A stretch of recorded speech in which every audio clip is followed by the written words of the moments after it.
Hello, I'm Cathy Petersen, a volunteer with the Dayton Area Chamber of Commerce. You are watching Business Connection, a program produced by the Chamber.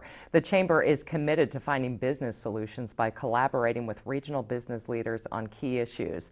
Our topic today is workplace safety, and our guests are Erin Rosiello with the Southwest Regional Business Development Manager for the Ohio Bureau of Workers' Compensation. Welcome. Thank you. And Amanda Byers, Manager of Safety, Health, and Environmental Programming with the Chamber. Thank you both for being here today. Thanks for having us. Very important topic, and Amanda, I'll start with you.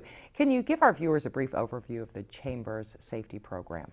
Yeah, workplace safety is huge for us as a chamber, and through that we run the Safety Council program.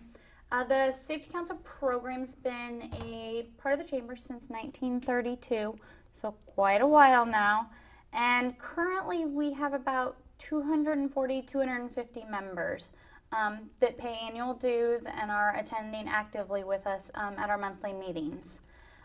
Last year, we had our Safety Council members receive a rebate back through the Bureau Workers' Comp program of close to $600,000 for 2013.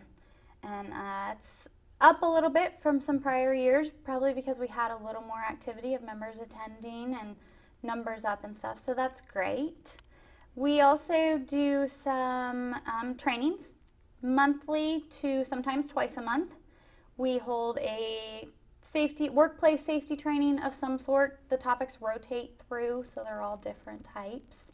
And then they average about 180 to 200 attendees per meeting to get that workplace safety training in. And the Chamber is such a great resource for not only safety, but so many other things. But safety definitely ranks up there with our businesses out there. Right, definitely. It's, it's one of the most expensive, if you are falling in that safety region, it can be one of the most expensive parts of your business. So we want to make sure that we get them that education that they need to make it beneficial and everything. That's fantastic. And Erin, at the end of March, the administrator of the Ohio Bureau of Workers' Compensation announced the continuation of the Safety Council rebate program, which allows employers to earn rebates on their workers' compensation premiums for participating in their local safety council and reducing workplace injuries. And either one of you can talk about this. Can you explain what this means to local member companies and safety council participants? I can go ahead and talk about it a little bit, and then Erin can expand on that a little more on the administrator side. But the Safety Council offers a program that our members can get up to 4% back on their workers' comp. And they have to do that by attending a certain number of meetings and things throughout the year. And the reason for that is we want them to get in there and do those education trainings, and so it's a bit of a little incentive. It used to be just called the incentive program, but now we've kind of the Bureau's changed it over a little more to rebate, because it does emphasize that they will be getting a rebate back on that. So they can get the first 2% on attending, and then they're eligible for a second 2% based on performance and dropping rates within their company. So it kind of is a two-part push to get them to improve their safety in the area. Sure. Anything to add to it, Erin? No, absolutely. I think Amanda has a good grasp of the program as she's led it with the Bureau, working with the Bureau and the Chamber for several years. So she's got a beat on it. Oh, definitely. It is exciting. You know, the Chamber each month, you touched on this a bit, it offers safety programming through the Safety Council. How many of these programs do participants have to attend to be eligible for the rebate program? To fulfill the requirements, there are multiple things. So they have to enroll with the Safety Council by the end of July, and that's a hard deadline on the Bureau side. So they have to. That's kind of the starting point. Is start there. The year starts July 1. It runs with the fiscal year with the state. So that sometimes gets a little confusing, so we have to remind people that it runs on a different year than the calendar year. But they have to attend 10 meetings throughout that 12-month period. Now you won't see, just like I said, we do more than one meeting per month. Lots of times we do 2, sometimes 3, just depending on what's currently going on hot topic wise. We also do some trainings for a group rating mandate. So they have to attend 10 throughout the year. They also have to send their CEO to one of those meetings. It can be CEO or most senior available company. You know, we have some companies where their CEO is out of the country and things like that. So we've tried to explain to them a little bit the most senior person available. What that reasoning is we want to make sure that position is getting in there and realizing what their employees are doing to get this rebate back. And then also seeing what we're doing as a safety council, what kind of programming we're putting on, and different aspects like that. So that's another one of the requirements that's involved. And then they have to complete a semi-annual report for us. Just twice a year. It's a one-page report. Sometimes people get a little intimidated by it, but it's an easy report if it's just based on some of your reportings out of your OSHA log. So. Sure, it should be handy, or Yes. somewhat handy Yes, anyway. it's supposed to be, Yes. is what it is. So. Yes. So Erin, why is the Safety Council so important to the BWC? Sure. So as you may or may not be aware, a small portion of employers' premiums goes toward our Division of Safety and Hygiene. And what we have found is that is one of the most underutilized functions that's offered by the BWC. And over the course of the last 3 years with our current administrator, Stephen Buer, we've seen many examples of how building a workplace culture of wellness and safety really benefits companies, not only in terms of fewer claims, but also in keeping costs low and maintaining a productive workforce. So, clearly preventing accidents helps the workers, but it's also the #1 thing that you can do as a business owner to keep your premiums down and to keep your business prospering. So what we have found is Safety Council is sort of our portal into the Division of Safety and Hygiene. It's a way for us to introduce employers to what's available to them. And we love our partnerships that we have with the chambers throughout the state. And we really do like the opportunity to be able to engage with the employers through the Safety Councils. Our administrator feels so strongly about it that he's actually expanded the funding over the course of the last few years by 10%. And he's added, we're, I believe, up to about 83 safety councils now. So lots of opportunity for us to engage with the workers. Amanda had mentioned the amount of rebate here in the Dayton market. Statewide, we had given out over $9.4 million in participating safety council rebates. So And that was just in 2013. yeah, it was in 2013. Yeah, so great program, and it's a great way to have the employers engage with the Bureau of Workers' Comp to help prevent accidents from happening. Oh, sure, and have that incentive, a little more interest in it. Erin, a lot of companies have heard that the BWC will be changing to prospective billing. And you and I talked about it a little bit before the program. Why is the transition occurring? What is it exactly? Okay, so you may remember about a year ago we had the announcement for $1 billion back, and that is where the Bureau gave back 56% of 2011-2012 premiums to employers. We also announced at the time a tripling of safety grant funds.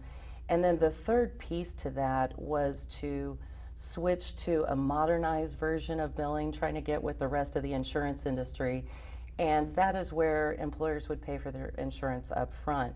And it's due to our strong financial position that we're able to do that and get with the industry standard of prospective billing. So that's kind of the why behind it. It also gives our employers greater flexibility in how they can pay for their premiums. Sure. What does it do to rating plan deadlines and program deadlines? How does that affect?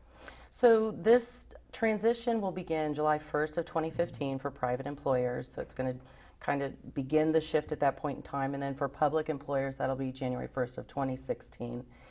And, for the average private employer, that's going to be an opportunity for them to get a 6-month credit on their premium. So the report that they would file in August will actually be credited. And then also their first 2 prospective payments after that 6-month payment will be credited as well. So, you know, it's going to kind of change the date at which we pay, and then it's going to cause a shift in our programs. So things like group rating and destination excellence, all the program dates will be shifted slightly. So what can employers expect? I mean, you know, that the changes sound like they're great, but what can they expect as they're going through the process? Hopefully not too much. You know, so the idea is sailing. That's right. The idea is to make it as seamless as possible in this transition. And you know, I mentioned the billion back. It's really ending up being another $1.2 billion that the Bureau is putting out there in order to make this transition seamless. What they can expect is that they will not have to file twice a year their payroll reports. That'll be a once-a-year true-up. They'll see this credit that will basically translate to about 8 months of no premium payment for private employers. And then they should keep an eye out for communication from the Bureau. We're going to be sending out information about upcoming deadlines, when their estimates are due, and when the true-up is necessary. We'll have lots of ways that they can get this information, and one of those being they can go to the BWC .ohio.gov website, and under contact information go to, I believe it's the regionals, and my contact information is there, so if anybody has questions they can feel free to reach out to us, or their TPA, third-party administrator that helps with the workers' compensation. Fantastic. We're also sending information out, Cathy, you know, over and over to not just our group rating members that are going to be some of those harder deadlines and stuff. And Frank Gates is our third-party administrator at the office, and I know they're always great at pushing all that information and everything out. But we also, as a chamber, will be sending to all of our members to get those deadlines out. I know there's constant newsletters going out with that information. So. Oh, absolutely. Amanda, if a company wants to take advantage of the Dayton Miami Valley Safety Program, should they get in touch automatically with the chamber, or what should they do? They can reach out to the chamber and we can make the connection to get them the forms that they are needed. So reaching out either by our website, which is daytonchamber.org, and the information for enrollment is going to be on there under the Safety Council program. And then they can also contact the chamber offices to get the information. They'll get them to me, and then we can get the information emailed to them. You know, we talked earlier about that deadline being hard for that July 31st for that up to 4% back. That's again a hard deadline on the Bureau side, so we have to make sure that we get everyone enrolled. If I get something that comes in August 1st, I can't accept it. And so we try to get that head start. You know, we've already started pushing to the members. We are gonna, we're hosting an informational meeting that'll occur, and other information we send out via email and stuff like that as well. So. Sure, definitely a wealth of information. What are some of the topics, the monthly topics that you know employers can take advantage of with the Safety Council? Right. Well, we like I said, we break it up into multiple workplace safety seminars. What we do is we have a wide range of different entities that attend our meeting, and so we want to try to relate as much as we can to each of them, but sometimes some stuff gets a little more specific. In June, we always host OSHA in to do a presentation for us. That's always a well-attended one. You know, everyone can relate to what's going on in OSHA. They give a brief update of that information. It's nice to see that face in, I think, on a positive note versus being on a negative note or something like that. So we always do that. We do some, I know, heat safety stuff that's going on, along with cold safety further on into the colder season. There's just lots of times. We had Erin in May to do some more updating on what's going on with the Bureau and things like that. So you name the topic, we're happy to do it. We do some fire safety trainings and things like that. So, and we're always looking for new topics that companies might be looking for, or even if there's speakers out there that might be interested in presenting, we're always open to looking at that as well. What are some of the hot topics? The hot topics, Erin, can you help me out a bit with some of those? I mean, I know our group rating more wise, interest in? our highest incident is like hand injuries. And those, I think that's a common occurrence even across the state, is any hand injuries that are going on. But some of our hot topic sessions that we do internally are some OSHA training, not specifically from OSHA, but we have some other people come in more on like the reporting side and incident side. We did one a couple months ago that was on drugs in the workplace. Sure. And kind of how to handle that. That was an interesting one. We had the county in to the sheriff's office to talk a little bit about kind of what's going on in the community in regards to that side. But then we also had the other side in to talk about how to handle this stuff within your workplace if you do suspect that that's going on. Sure. Are there any other topics there in there? That's a pretty huge one, the drugs at work. And then also I've even heard a lot of speakers talking about marijuana in the workplace and the potential in Ohio. Sure. So yeah. You know, you talk about that, Erin, and it kind of brings up a point. We're going to have a speaker in for our annual safety conference this year, which is on October 14th. And our keynote this year is going to be on marijuana in the workplace and the laws and regulations and kind of how to handle that stuff. We're bringing in a highly recognized lawyer from the Dayton area to do a presentation on that, because I know it's an up and coming, what do I do if, how do I handle this? Big time information session there to get all that out. So that's October 14th. And the information's on the website, and then as we get closer to the date, more information will come out for that as well. And what is the website again where they can get information? Yeah, it's DaytonChamber.org, and they'd want to find the Safety Council tab to find our direct link of all of our programming. You'll also find the information for the rebate program, and then anything else that we do is going to be under that area as well.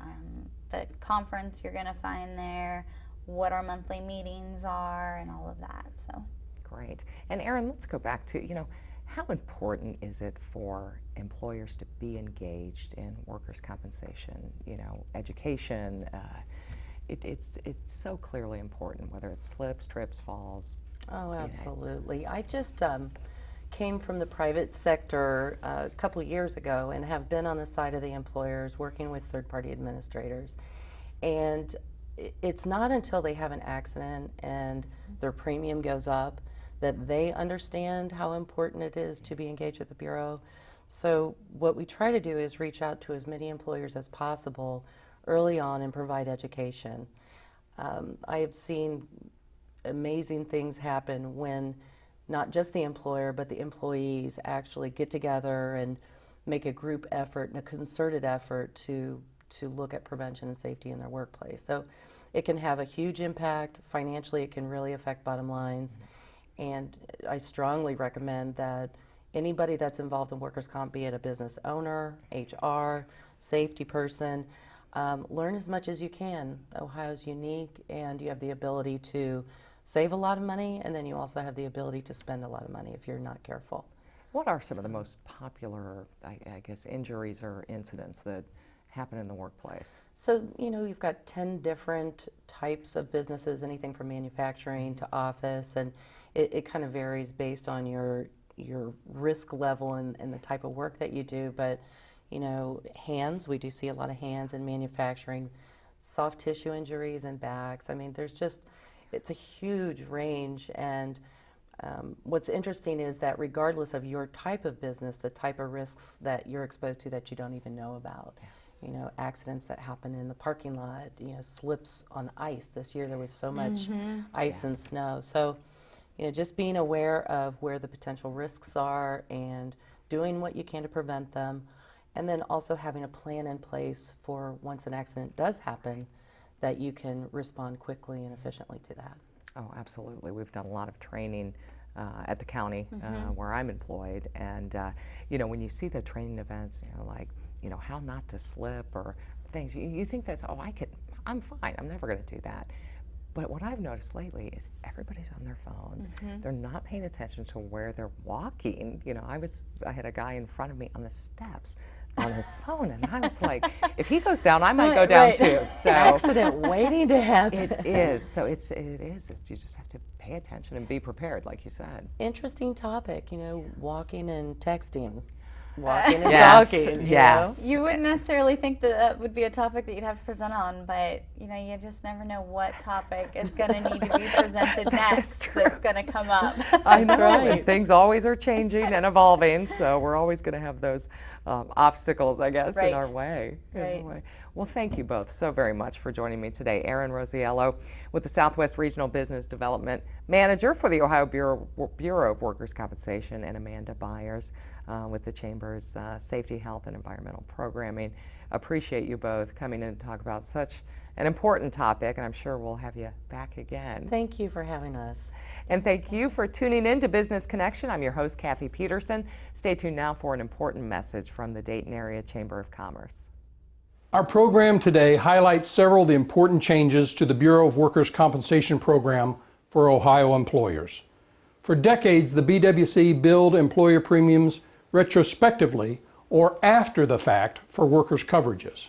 As you've heard today, beginning next year in July 2015, the system will change for private employers to a prospective billing system, and in January 2016 for public employers. The Chamber supported these new changes, but only if the BWC was to solve the challenge of double billing. Premiums can be substantial for employers each year, but can be very onerous if employers had to pay for the previous 6 months and again in advance at the same time. We support the Bureau's use of a portion of its reserve funds to credit employers in advance, thus bringing the new billing system into place without cash flow issues that add to the challenges many employers can face. The current BWC administration has done an excellent job in lowering costs for employers, creating abatements, and continuing its safety-conscious education programs. Additionally, they've looked at new ways of working with employers to ease the burden of these premiums. We support these new changes and hope you found today's program informative. More information on these changes can be obtained by calling the local BWC office or the Dayton Area Chamber of Commerce at 226-1444.